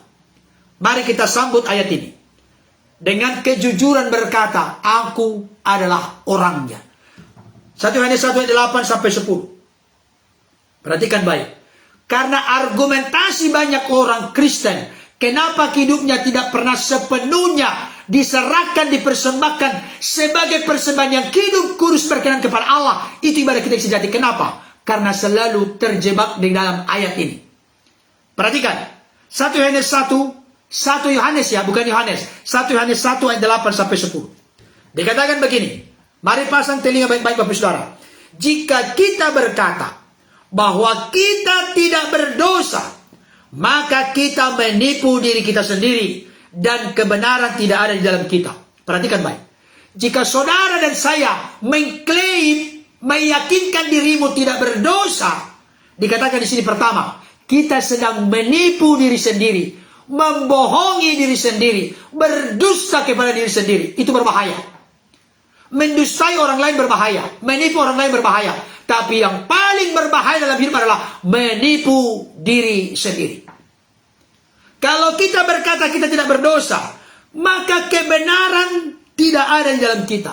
Kita nihil, nol, silent dengan kebenaran. Kalau kita berkata tidak berdosa. Makanya 9 menegaskan, jika kita mengaku dosa kita. Jadi bukan berkata kita tidak berdosa. Tapi yang lebih bijaksana, lebih bagus adalah kita mengaku dosa-dosa kita. Apa dosa Bapak Ibu Saudara? Sebutkan satu persatu. Aduh Pak Pendeta, bagaimana kalau saya sebutkan satu persatu? Terlalu banyak doer nanti mulut saya. Makanya jangan banyak-banyak kali berbuat dosa. Sebutkan satu persatu. Tolong jangan kita ini memiliki sikap yang instan. Tuhan, semua dosa-dosaku dari Januari 2022 sampai Desember, hapuskanlah Tuhan. Waduh, itu adalah orang mengaku dosa yang tidak bertanggung jawab. Mengaku itu maksudnya apa? Dosanya apa? Akui dong dosanya apa. Kalau itu terkait dengan pasangan, suami istri, akui. Suami tidak cukup hanya berkata kepada istri, "Ma, aku berdosa, ampuni ya." Istri akan bertanya, "Dosa apa papi?" Ditambah lagi, "Dosa apa papiku sayang, cintaku, sayangku?" Iya kan? Istri juga kalau ada dosanya kepada suami, apakah cukup istri berkata, "Papiku, sayangku, cintaku, kaulah segalanya, ampuni aku ya mami ya, dosaku ya." Suami akan bertanya, "Dosa apa mami?" Kepada sesama aja kita begitu. Kecuali kalau sudah tahu. Tapi perlu dari diri orang yang bersalah dan berdosa. Perlu kasih tahu apa. Makanya kalau supaya mulut kita jangan doer mengaku dosa. Jangan dibanjiri hidup kita dengan dosa. Jangan berulang-ulang melakukan dosa yang sama. Iya kan? Tolong ya, perhatikan baik. 1 Yohanes 1 ayat 9 ada. Bukan sebagai peluang kesempatan bagi kita untuk berdosa. Tolong, ini filosofi ini penting. Ada orang berpikir, karena ada 1 Yohanes 1 ayat 9, maka tidak apa-apa aku berdosa. Karena jika aku mengaku dosaku, Tuhan setia dan adil. Ia akan mengampuni segala dosaku dan menyucikan aku dari segala kejahatan. Ada ayatnya, maka aku berdosa tidak apa-apa. Keliru Bapak Ibu Saudara. Keliru. Yang benar adalah, aku telah berjuang memelihara hidupku dengan kekuatan kuasa Tuhan, dengan pertolongan Roh Kudus, dengan kecintaanku yang terus bertumbuh kepada Tuhan. Tapi di tengah-tengah itu aku belum sempurna. Puji Tuhan, terima kasih Tuhan. Ada kesempatan aku mengaku dosaku. Itu orang Kristen yang bertanggung jawab, orang Kristen yang mencintai, mengasihi Tuhan. Jadi dia jatuh terpeleset. Bukan jatuh menjatuhkan diri ke dalam dosa. Perhatikan baik saudara. Jatuh ke dalam dosa dengan menjatuhkan diri kepada dosa itu berbeda. Nah, maksudnya? Saya mau tanya, mana yang benar? Bapak Ibu Saudara, ini umumnya jujur dulu, jujur. Kejujuran awal dari perubahan. Kejujuran awal pemulihan. Kejujuran awal transformasi. Kejujuran awal reformasi pembaharuan. Bapak Ibu Saudara sering berdosa. Apakah karena jatuh ke dalam dosa atau sengaja menjatuhkan diri kepada dosa? Mana yang benar? Bukan mana yang benar menurut firman, mana yang benar menurut realita pengalaman Bapak Ibu Saudara. Mana yang benar? A. Jatuh ke dalam dosa. B. Menjatuhkan diri kepada dosa. Mana yang benar? Realita kenyataan pengalaman Bapak Ibu Saudara. Mana yang benar? A. Jatuh ke dalam dosa. Atau yang kedua, sengaja menjatuhkan diri kepada dosa. Iya, waduh, saya merinding. Terus terang merinding. Kenapa merinding? Karena pastinya Lopati jujur menjawab. Saya berdoa, Roh Kudus pulihkan Bapak. Ke depan makin indah luar biasa. Kejujuran itu penting. Daripada kita berlaku munafik, so rohani. Tapi ternyata kita pelaku utamanya. Saya lebih gentle, lebih bangga, lebih senang dengan orang yang suka jujur kepada dirinya. Daripada haleluya, puji Tuhan, shalom, dahsyat, ajaib, luar biasa. Omongannya semua rohani. Tapi sebenarnya hidup sebenarnya rohana. Ini dia Bapak Ibu Saudara. Orang yang jujur mengakui keberadaan dirinya. Dia berdosa berarti dia butuh Tuhan. Dan jangan lupa, jangan sampai merasa minder. Karena engkau berdosa, jatuh ke dalam dosa. Karena apa? Karena Yesus datang, tujuan utama kedatangannya memanggil orang-orang berdosa supaya mereka bertobat. Berarti cocok kedatangan Yesus kepadamu, kepadaku, kepada kita. Karena kita orang-orang berdosa. Kita butuh Yesus sebagai Tuhan dan Juru Selamat dalam hidup kita. Amin Bapak Ibu Saudara. Berarti aku cocok, berarti Tuhan, aku orang berdosa. Aku datang kepadamu, engkau datang ternyata untuk memanggilku orang berdosa supaya aku bertobat. Iya kan? Saudaraku yang dikasihi oleh Tuhan. Tetapi yang mengerikan, banyak orang tidak sadar-sadar. Banyak orang yang selalu menunda-nunda untuk bertobat. Jalan kebenaran dan hidup, keselamatan telah tersedia bagi siapapun di dunia ini.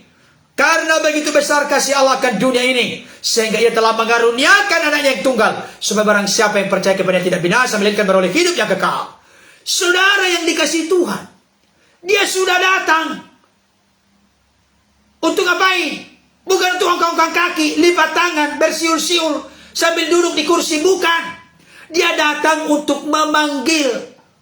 Makanya Pak Sinyalopati tahu nggak lagu itu Pak?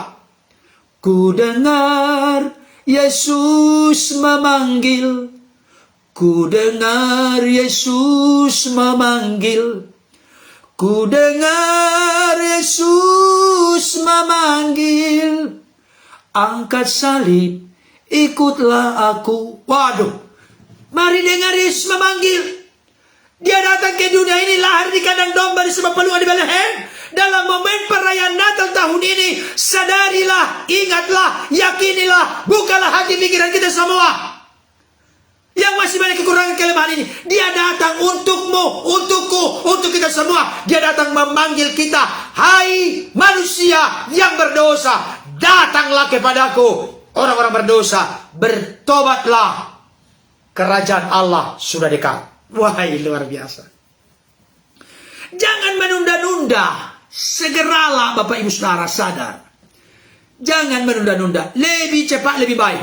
Masih ingat dengar proklamasi Indonesia? Dalam tempo yang sesingkat-singkatnya, lebih cepat lebih baik.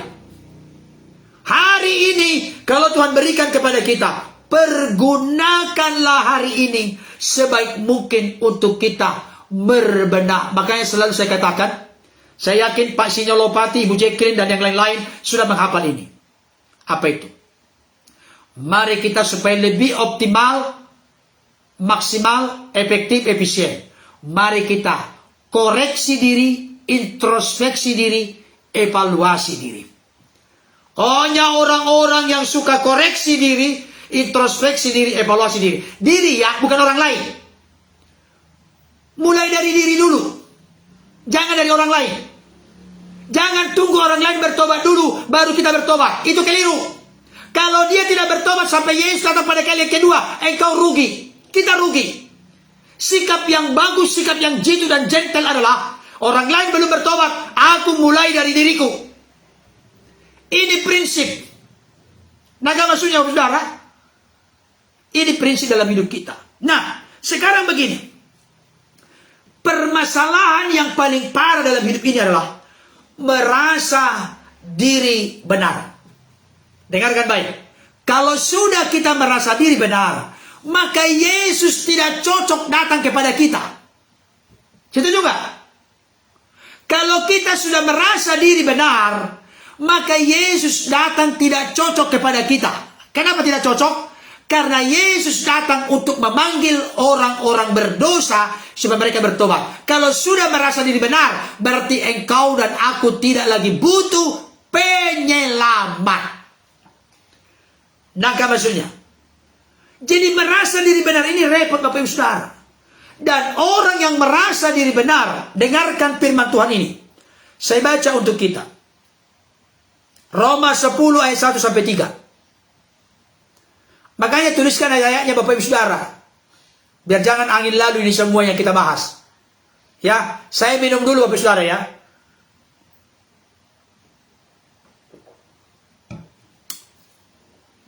Roma 10 ayat 1 sampai 3. Dikatakan begini. Saudara-saudara, keinginan hatiku dan doaku kepada Tuhan ialah supaya mereka diselamatkan. Di sini Rasul Paulus sedang berbicara tentang umat Israel, orang-orang Yahudi, umat pilihan Allah, yang mana mereka sampai sekarang secara nasional masih menanti kedatangan Mesias. Padahal Mesias sudah datang. Tapi jangan lupa, banyak juga orang Israel yang telah terbuka percaya menerima Yesus sebagai Tuhan dan Juru Selamat. Dan biasanya mereka yang bertobat terbuka percaya menerima Yesus sebagai Tuhan Juru Selamat dipakai Tuhan secara luar biasa dalam pekabaran Injil. Saudara-saudara, keinginan hatiku dan doaku kepada Tuhan ialah supaya mereka diselamatkan. Jadi ini kerinduan dan harapan serta doa Rasul Paulus tentang bangsa Israel, masyarakat Yahudi. Sebab aku dapat memberi kesaksian tentang mereka, tentang bangsa Israel, bahwa mereka sungguh-sungguh giat untuk Allah tetapi tanpa pengertian yang benar. Memang benar, bangsa Israel giat untuk Allah. Perhatikan baik, bangsa Israel giat untuk Allah. Mereka melaksanakan korban-korban, korban bakaran, korban ukupan, korban sajian, korban. Mereka melaksanakan ibadah hari Sabtu, hari Sabat. Mereka menjalankan rutinitas. Ada yang namanya perayaan Pentakosta, perayaan Pondok Daun, perayaan. Semua melaksanakannya, tapi tanpa pengertian yang benar. Tanpa pengertian yang benar, tahu nggak maksudnya?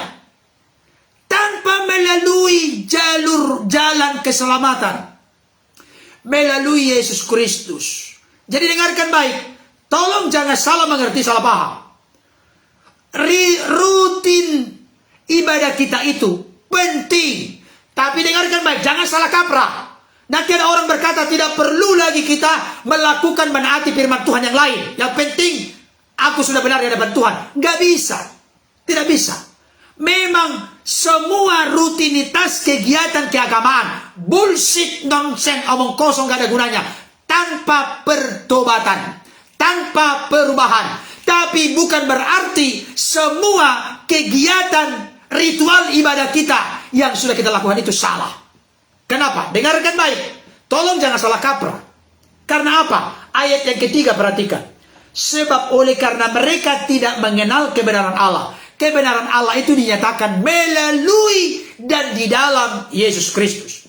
Dan oleh karena mereka, perhatikan baik Bapak Ibu Saudara, dan oleh karena mereka berusaha untuk mendirikan kebenaran mereka sendiri. Jadi bangsa Israel, orang Yahudi, mendirikan kebenaran diri sendiri. Mesias itu bukan seperti itu. Maka masa lahir di kandang domba di sebuah pelungan di Bethlehem? Masa tidak membebaskan bangsa Israel dari penjajahan perbudakan Romawi? Salah kaprah mereka. Tidak seperti yang mereka angan-angankan Mesias yang akan datang itu. Karena dulu dikatakan akan datang keturunan Raja Daud. Raja Daud kan Raja Israel, Raja dunia. Mereka harapkan Raja dunia datang. Ternyata Yesus datang bukan Raja dunia, tapi Raja Sorgawi. Oleh karena mereka berusaha mendirikan kebenaran mereka sendiri, maka mereka tidak takluk kepada kebenaran Allah. Saudara dikasih Tuhan, saya ketuk hatimu saat ini. Siapapun yang bergabung, siapapun di antara kita yang berupaya mendirikan apa yang benar menurut kita, maka sampai kapanpun kita tidak akan pernah takluk, tunduk, berserah kepada kebenaran Tuhan. Kenapa? Karena kita sudah punya kebenaran sendiri. Karena kita sudah merasa benar. Kalau kita sudah punya kebenaran sendiri, menjadi prinsip, menjadi moto, menjadi habit, menjadi gaya hidup kita, maka itu susah untuk diubah. Tapi kalau Bapak Ibu Saudara mendengar firman ini, Tuhan, aku mau dengar rendah hati. Tidak mau mendirikan kebenaran diri sendiri. Kebenaran diri sendiri tidak akan menyelamatkan, tidak akan menyucikan, tidak akan menguduskan, tidak akan memerdekakan.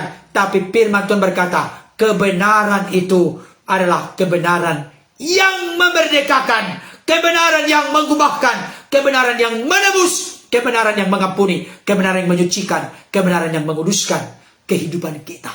Saudara dikasih Tuhan, Tundukkan diri kepada kebenaran Tuhan. Jangan berupaya dirikan kebenaran diri sendiri. Kalau kita dirikan kebenaran sendiri, kita tidak akan pernah takluk kepada kebenaran Tuhan. Kita bisa saja beragama, kita bisa saja beribadah, tapi sia-sia semua kalau kita masih tetap mendirikan kebenaran diri sendiri. Yang lebih bagus adalah Tuhan, apakah kebenaran yang sudah kupegang ini seturut dan sesuai dengan apa yang kau mau? Kalau bukan, aku rela merobohkan prinsip, moto, gaya hidup apa yang kupegang selama ini demi tegaknya kebenaranmu di dalam hidupku. Wow, luar biasa Bapak Ibu Saudara. Luar biasa. Mari Bapak Ibu Saudara, jangan kita merasa diri benar. Mari kita berubah. Mari kita bertobat. Mari kita diubahkan oleh Tuhan. Yang menipu selama ini, jangan lagi menipu. Amin. Yang menyeleweng selama ini, jangan lagi menyeleweng. Setialah kepada pasanganmu. Masa lalumu tidak bisa engkau ubah. Tidak bisa diubah. Tapi yang bisa kita tata adalah masa kini. Jangan kita berulang-ulang jatuh ke dalam lubang dosa yang sama. Jangan. Kalau di masa lalu, Bapak Ibu Saudara punya masa lalu yang kelam, masa lalu yang gelap, ya sudah, biarlah itu menjadi sebuah pengalaman, pembelajaran, penghayatan, perenungan. Tapi ke depan, kalau kita dulu menyeleweng, sekarang kita setia kepada Tuhan, kepada pasangan kita, kepada anak-anak kita, bahkan kepada kita. Tontonlah, saksikanlah segala sesuatu di media sosial sekarang yang sudah di ujung jari, yang membangun. Tolong Bapak Ibu Saudara, saya kasih masukan, proteksi anak-anak kita dari tontonan-tontonan yang tidak pantas. Sekarang ini sangat-sangat liar. Kadang-kala kita pencet WhatsApp kita yang muncul yang aneh-aneh Bapak Ibu Saudara. Yang aneh-aneh yang muncul. Saya mau kasih tahu, bukan saya mengerdilkan iman kita, tidak. Tapi kita akan menjadi seperti yang kita tonton, yang kita katakan, yang kita lihat. Kalau itu menjadi sebuah kebiasaan, maka sukar bagi kita keluar dari kebiasaan itu. Maka biasakanlah. Jangan membiasakan sesuatu yang salah. Tapi biarlah kita membiasakan sesuatu yang baik dan benar. Maka kita akan menjadi benar. Allah bisa karena biasa. Kalau kita sudah terbiasa dengan yang negatif, yang korupsi, yang menipu, yang menyeleweng. Sekarang anak-anak banyak yang melawan orang tua. Ya Bapak Ibu Saudara. Apakah Bapak Ibu Saudara yang masih punya orang tua melawan orang tua? Mari kita bertobat. Kita berubah. Dan Yesus datang untuk kita orang-orang berdosa. Memanggil kita orang berdosa. Supaya kita bertobat. Kita tidak tahu kapan kita akan mati. Ada yang tahu? Bapak Ibu Saudara, kapan akan berakhir dari dunia ini? Barangkali sudah pernah dapat dalam mimpi.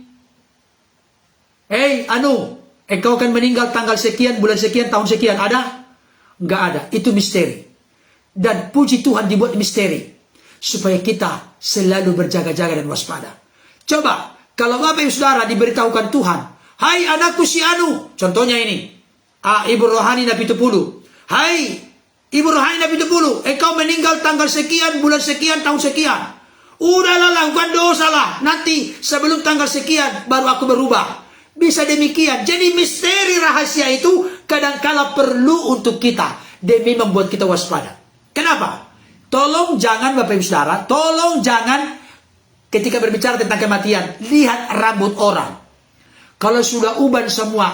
Kawan itu duluan dari saya. Belum tentu. Belum tentu. Siapa yang lebih tua di antara kita yang bergabung saat ini?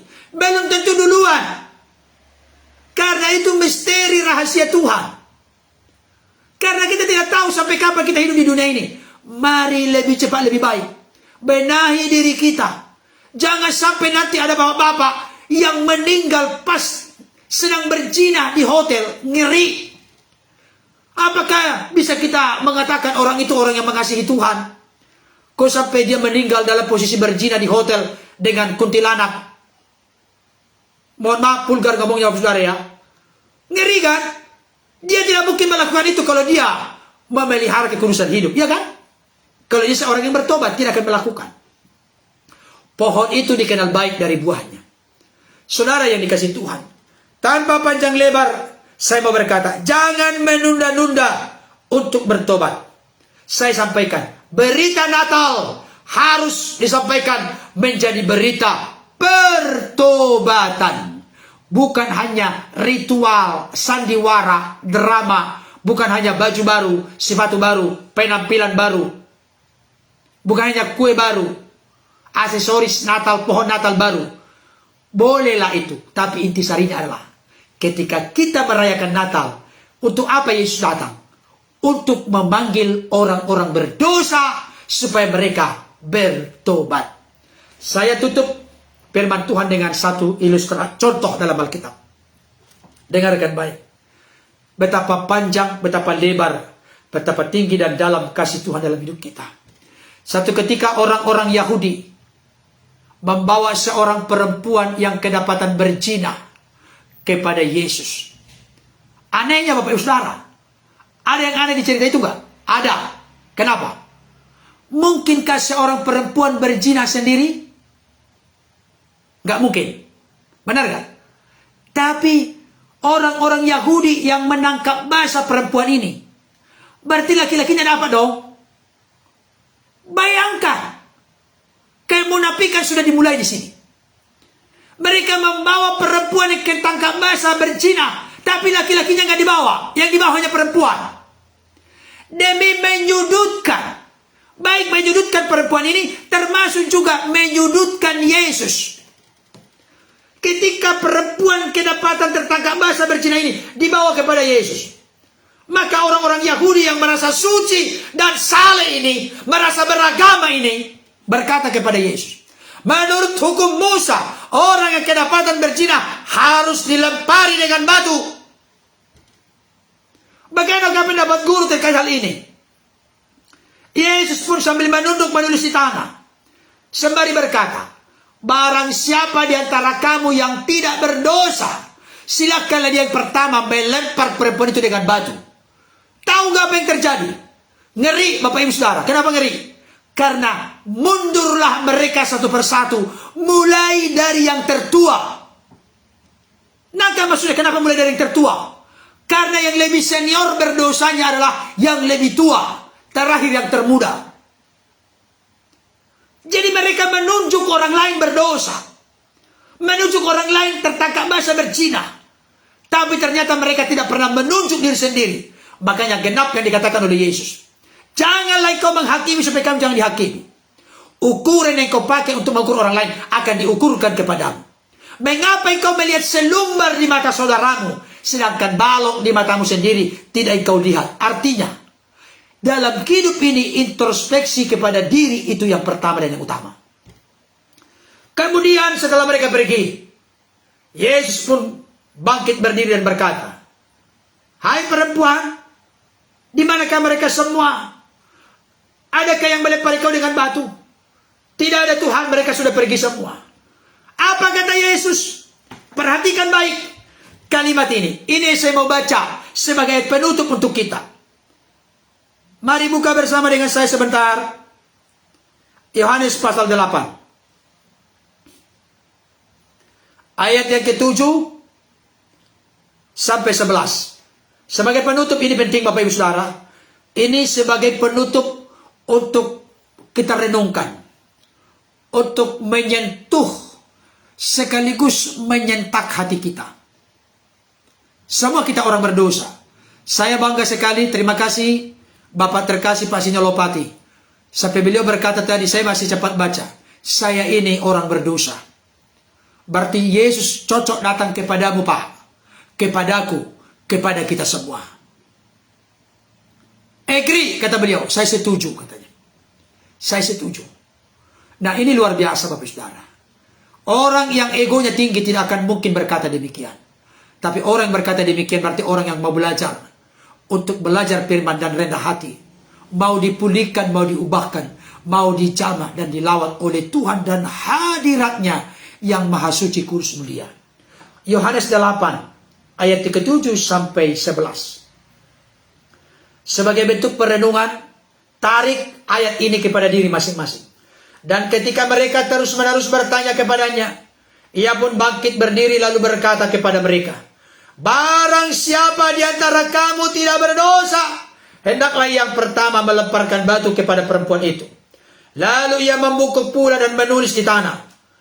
Ada orang yang bertanya, kira-kira Yesus menulis apa ya? Saya pernah mendengarkan seorang hamba Tuhan berkata, dia menuliskan 10 hukum Tuhan. Jangan berzina, jangan mencuri, jangan berdusta, jangan mengingini rumah sesamamu, hormatilah ayahmu dan ibumu, engkau harus menyembah kepada Tuhan Allahmu dan seterusnya. Nanti di surga lah. Tolong ya ingatkan Pak Sinyo, Ibu Rohani, Ibu Nina Sisi, Ibu Jacqueline, ingatkan saya di surga nanti ya. Kira-kira Yesus nulis apa? Supaya lebih jelas nanti ya. Bagi yang ke surga, tolong ingatin ya. Masih ingat kita nanti ya. Woi, Pak Berton, ya kita ketemu. Woi, reuni surga ini. Oh iya, ayo sama-sama kita dekat Yesus. Waktu itu nulis apa gitu? Ingatin saya ya. Tolong ingatin ya. Tetapi setelah mereka mendengar perkataan itu, pergilah mereka seorang demi seorang, mulai dari yang tertua. Bayangkan. Dari yang tertua, yang lebih berpengalaman berdosa. Tapi munafik menuduh orang lain berdosa, dia sendiri nggak sadar. Haleluya. Akhirnya tinggallah Yesus seorang diri dengan perempuan itu yang tetap di tempatnya. Lalu Yesus makin berdiri dan berkata kepadanya, hai perempuan, di manakah mereka? Tidak adakah seorang yang menghukum engkau? Jawabnya, tidak ada Tuhan. Perhatikan kata Yesus, ini menjadi janji berita Natal kepadamu, kepadaku, kepada kita semua. Lalu kata Yesus, aku pun tidak menghukum engkau. Pergilah dan jangan berbuat dosa lagi. Mulai dari sekarang, tolong jangan disunat, jangan dipotong, jangan dipenggal. Ini firman. Yesus tidak berkata begini, aku pun tidak menghukum engkau, pergilah dan jangan berbuat dosa lagi. Bukan itu. Tapi dikatakan mulai dari sekarang. Saya perdengarkan firman ini kepada Bapak Ibu Saudara. Tuhan tidak menghukum engkau. Tuhan memberikan anugerah, peluang, kesempatan bagimu untuk bertobat. Yesus memanggil engkau dan aku bertobat, meninggalkan dosa-dosa kita. Pergilah dengan selamat, jangan berbuat dosa lagi. Mulai dari sekarang, mulai dari hari ini, berjanjilah di hadapan Tuhan. Tinggalkan kehidupan yang lama, jalanilah kehidupan yang baru bersama dengan Kristus. Amin. Kesempatan hidup yang Tuhan berikan sekarang ini, pergunakanlah sebaik mungkin. Saya tutup khotbah ini dengan pujian yang sudah pernah saya sampaikan. Perhatikan baik. Mudah-mudahan dan saya berharap Roh Kudus bekerja di hatimu, di hatiku. Pada hari ini ketika kita mendengar firman, jangan keraskan hati kita. Relakanlah hati kita. Mari kita bertobat. Kita tahu kita banyak kekurangan, keberdosaan, kesalahan. Tapi Tuhan mau jamah kita. Roh Kudus mau perbaharui kita. Untuk kita dikuatkan, diteguhkan, dikokohkan. Meninggalkan jalan-jalan yang jahat. Dan hidup dalam jalan dan hidup yang baru. Saksikan lagu ini. Hari telah berlalu dalam hidup ini, kau mencari artinya, namun tak mendapat.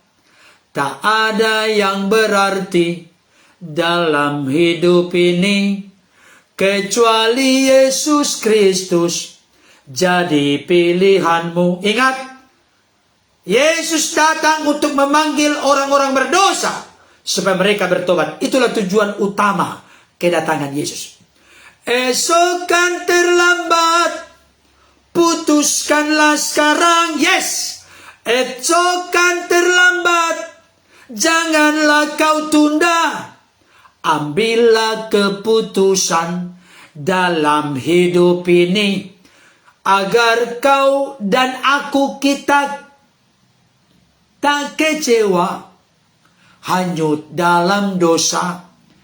Esok kan terlambat, Janganlah engkau tunda, esok kan terlambat. Janganlah engkau tunda, putuskanlah sekarang.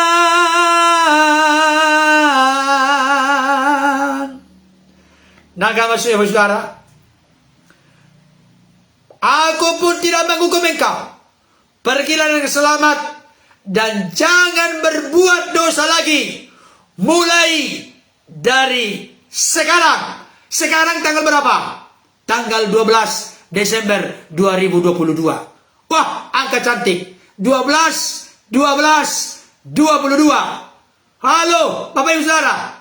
Momen kesempatan catatkan dalam diari hidupmu. 12/12/2022. Momen firman Tuhan berbicara kepadaku. Misalnya contoh Pak Sinolopati berkata, Tuhan betapa indah engkau berbicara kepadaku. Tanggal 12, bulan 12, 2022. Aku pun tidak menghukum engkau. Pergilah dengan selamat dan jangan berbuat dosa lagi. Mulai dari sekarang. Di dalam nama Yesus, Roh Kudus meneguhkan, mengokohkan, menguatkan kita. Meresponi firman Tuhan dengan rasa lapar dan haus, dengan segala kerendahan hati. Dan Roh Kudus pula yang memampukan kita untuk melakukannya. Amin. Besok dengarkan tujuan utama Yesus datang ke dunia. Poin yang kedua, kita akan bahas sampai hari Kamis karena ada 4. Kita bahas tuntas yang semakin menggemukkan rohani kita, mengobarkan semangat kita untuk terus setia dalam mencintai, mengasihi Tuhan, hidup serta berjalan dalam kebenarannya. Saya merasa sangat diberkati dengan firman ini saat ini. Dan saya berdoa Roh Kudus yang sama juga membuat hati Bapak Ibu Saudara disentuh, dilawat, dijamah, dipulihkan, dilepaskan, diubahkan oleh Tuhan melalui firman Tuhan yang dahsyat. Saya sudah menyampaikan tanggung jawab saya sebagai wujud cinta kasih saya yang dari Tuhan kepadamu. Terimalah, responilah, tanggapilah firman dengan ketulusan, kemurnian, dan kerendahan hati kita. Amin. Terima kasih telah berkenan bergabung. Terima kasih untuk Pak Sinyo dan Ibu Jacqueline yang Tuhan terus pakai menjadi seluruh berkat bagi kami. Itu sangat berguna, sangat bermanfaat. Terus terang, jujur saya berkata, memicu semangat kami makin antusias atas perhatian dari Bapak dan Ibu, termasuk juga dari teman-teman, sahabat Facebook saya, Pendeta Berton M. Terima kasih telah berkenan menuliskan komentar, telah berkenan mensupport, telah berkenan untuk men-share dan membagikan, telah menekan tombol ikuti. Tuhan Yesus memberkati. Mari kita kolaborasi. Saya berbusa-busa mulut saya di sini. Sudah 1,5 jam saya bicara tanpa stop, tanpa berhenti. Demi cinta kasih saya yang tulus kepada Bapak Ibu Saudara. Karena itu sudah menjadi panggilan, tugas yang Tuhan taruh dalam hati saya. Tapi puji Tuhan, ternyata dari apa yang saya lakukan, ada anak-anak Tuhan yang mempedulikan dan yang menjadi saluran berkat Tuhan. Tuhan membalas berlipat kali ganda.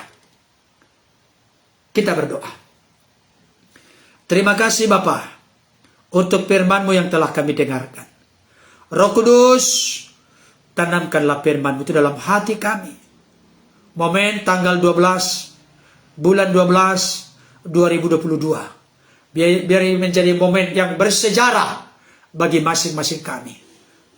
Pada hari ini, firman Tuhan menegaskan, aku pun tidak menghukum engkau. Pergilah dengan selamat dan jangan berbuat dosa lagi. Mulai dari sekarang, kuatkan dan teguhkan kami untuk berpegang teguh kepada firman Tuhan ini. Berkati Bapak Ibu Saudara yang telah berkenan bergabung, menyaksikan, mendengarkan, menikmati firman Tuhan. Biarlah firman ini tidak berlalu begitu saja, tapi tertanam dalam hati kami yang terdalam. Sekali lagi oleh kekuatan Roh Kudus, kami dimampukan bukan sekedar mengerti, memperlengkapi pengetahuan kami, tapi mengubahkan hidup kami menjadi serupa seperti Kristus. Terima kasih untuk pengakuan jujur dari beberapa anak-anak-Mu tentang keberadaan mereka. Keterketukan dan keterbukaan hati mereka mengakui apa adanya diri mereka. Tuhan kasihanilah mereka. Bekerja dan berkarya Roh Kudus secara dahsyat, secara ajaib, secara indah, secara luar biasa, secara konkret, secara nyata. Di dalam nama Yesus, mengalir kuasa-Mu, mencelikkan mata hati mata rohani mereka. Terbuka sungguh-sungguh percaya, menerima Yesus sebagai Tuhan Juru Selamat, sebagai penguasa tunggal dalam hidup mereka, sebagai Juru Selamat yang menyelamatkan mereka dari dosa, kematian kekal, dan dari jeratan kuasa dunia ini. Memberkati setiap Bapak Ibu Saudara yang telah berkenan bergabung, yang telah men-share, menuliskan komentar, yang telah membagikan, bahkan telah menjadi pengikut, yang telah mensupport dan mendukung, mempedulikan kami sebagai hamba-Mu. Khususnya untuk Ibu Jacqueline, Pak Sinyolopati. Berkati mereka dalam rumah tangga, usaha pekerjaan. Demikian juga kami bersyukur untuk pemulihan yang Tuhan terus kerjakan bagi adik kami Mesia. Kesempurnaan pemulihan itu terus Tuhan kerjakan sampai pada akhirnya. Selama dia hidup di dunia ini, tetap hidupnya menjadi hidup yang dipersembahkan dan diserahkan untuk hormat kemuliaan bagi nama Tuhan. Pemulihan yang sempurna datangnya dari Tuhan, nyata dalam kehidupan adik kami Mesia. Demikian juga dengan Bapak Ibu Saudara semua yang membutuhkan dukungan doa, ulurkan tanganmu. Bagi mereka yang membutuhkan dukungan doa untuk jodoh, pasangan hidup, membutuhkan kelahiran seorang anak dalam keluarga, yang membutuhkan pertolongan Tuhan tentang ekonomi keuangan mereka, biaya kuliah anak-anak mereka, biaya sekolah anak-anak mereka. Buka jalan, tambahkan hikmat, kepintaran, kecerdasan.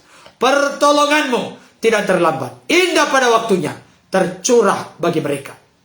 Demikian juga Tuhan, yang mengalami sakit penyakit, sakit jantung, diabetes, lambung, ginjal, paru-paru, darah tinggi, sakit penyakit apapun yang mereka derita.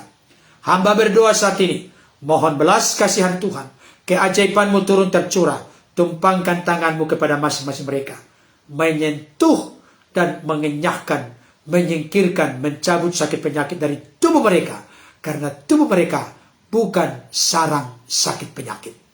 Terima kasih Tuhan, kami serahkan roh jiwa tubuh kami sepanjang hari ke dalam tangan-Mu, kasih kuasa-Mu menaungi melingkupi kami. Kemanapun kami melangkah, di mana kami berada, apa yang kami lakukan, biarlah berhasil, kami diberkati, dan kami dipakai Tuhan menjadi alat kepanjangan tangan Tuhan, memberkati pekerjaan Tuhan, memberkati orang lain. Terpuji Tuhan, dalam nama Yesus kami berdoa. Amin. Amin. Puji Tuhan. Ya, terima kasih Bapak Ibu Saudara telah berkenan bergabung. Salam untuk keluarga Immanuel. Allah setia menyertai kita. Sampai bertemu besok. Tuhan Yesus memberkati. Dadah.